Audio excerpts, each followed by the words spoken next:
चहचहाने वाली चिड़ियों का गान हमेशा प्रसन्नता का गान नहीं होता। दुख, पीड़ा और मोह ये सब अलग नहीं, एक समान। तुम्हारा मोह ही तुम्हारा दुख और तुम्हारे मोह का त्याग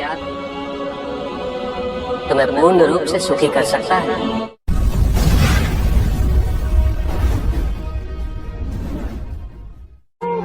पूजित का साक्षात सामने होना मन को भटकने नहीं देता,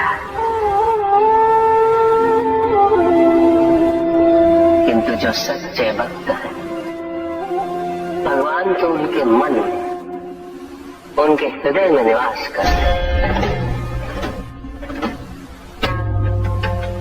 जिनके हृदय में श्रद्धा है उनके लिए पूजा करने हेतु अपने आराध्य का साक्षात सामने होना अनिवार्य नहीं।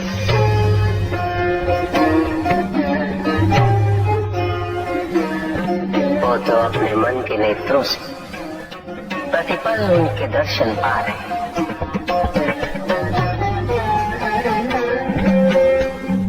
उनकी प्रत्येक अनुभूति में भगवान है।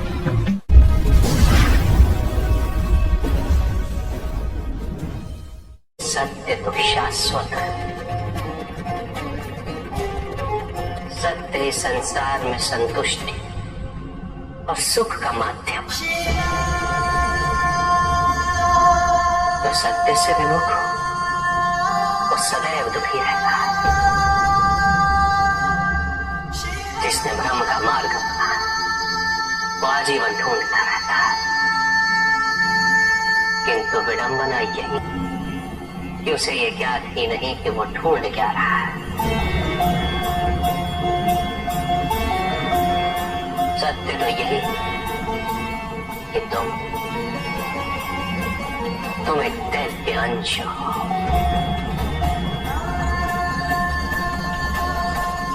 जन्मोपरांत तुम सबने अपने आप को केवल मनुष्य मान लिया और यही विस्मरण तुम्हारे कष्टों का कारण है। तुमने अपने शरीर को ही सत्य माना। लोभ, भय, शंका, असुरक्षा, छल इन सब को अपने जीवन का आधार बना।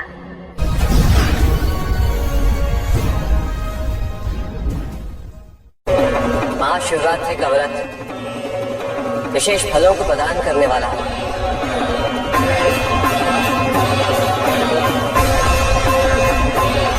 इस व्रत को रखने से पुरुषों की सारी मनोकामनाएं पूरी हुई।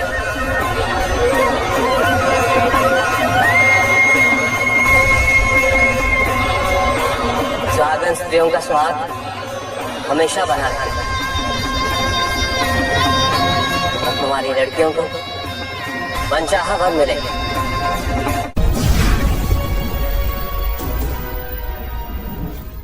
पुत्र और पुत्री में भेद करना उचित नहीं, किंतु तब भी कुछ व्यक्ति ऐसी मूर्खता कर बैठते क्योंकि वो कन्या की महिमा से अपरिचित है, क्योंकि वो ये समझ ही नहीं पाते कि कन्या का सम्मान करना प्रत्येक व्यक्ति का धर्म है, क्योंकि कन्या जीवनदायिनी है, वो जननी है।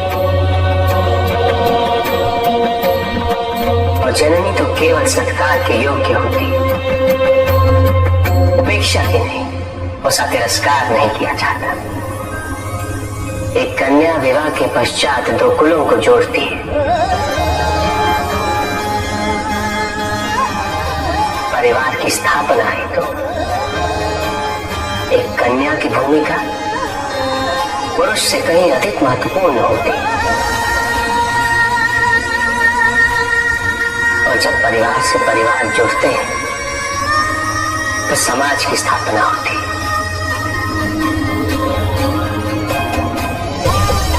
पुत्री को परिवार में, समाज में वही स्थान मिलना चाहिए वही अधिकार प्राप्त होना चाहिए जो एक पुत्र को प्राप्त होता है। चंद्रमा उसी जल में प्रतिबिंबित होता है जो जल शांत है। फिर यही तो समस्या होती है मन की। मन कभी भी शांत नहीं हो पाता। जहां शांति नहीं वहां कुछ भी नहीं रुकता।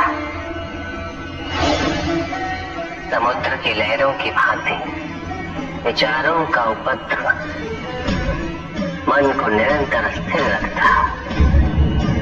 कुछ भी सुनने और समझने के लिए मन का मौन रहना आवश्यक है, किंतु मन मौन रहना नहीं जानता। वो तो निरंतर कुछ ना कुछ कहता रहता। प्रतिपद शब्दों का आक्रमण चलता रहता है मन पर, और यही आक्रमण है जिसके कारण व्यक्ति कभी भी शब्दों के परे नहीं जा पाता। जहां जीवन की सत्यता का बोध उसकी प्रतीक्षा कर रहा होता।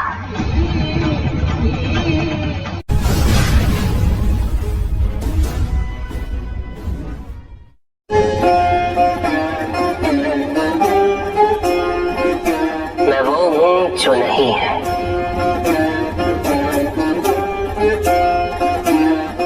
जो नहीं है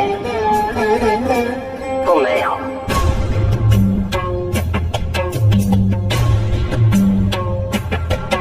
चिरकाल तक सभी को यह स्मरण रहे,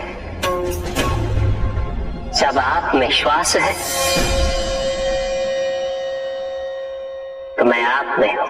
देव देव महादेव शिवा, देव देव। और जिस क्षण आप में श्वास नहीं तब आप मुझ पे।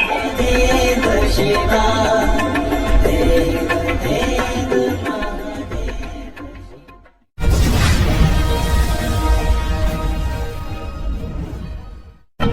सत्य को जानने के लिए वन में जाना अनिवार्य नहीं है। अपने निजी, पारिवारिक और सामाजिक दायित्वों का परित्याग भी आवश्यक नहीं है। सत्य तो सदैव हमारे साथ है, हमारे सामने है, किंतु हम स्वयं धीरे धीरे उस पे अपने क्रोध, अपने अहम, भय, विचार और महत्वाकांक्षाओं जैसे कई आवरण चढ़ा देते हैं। सत्य हमसे नहीं, हम स्वयं सत्य से दूर हो जाते हैं।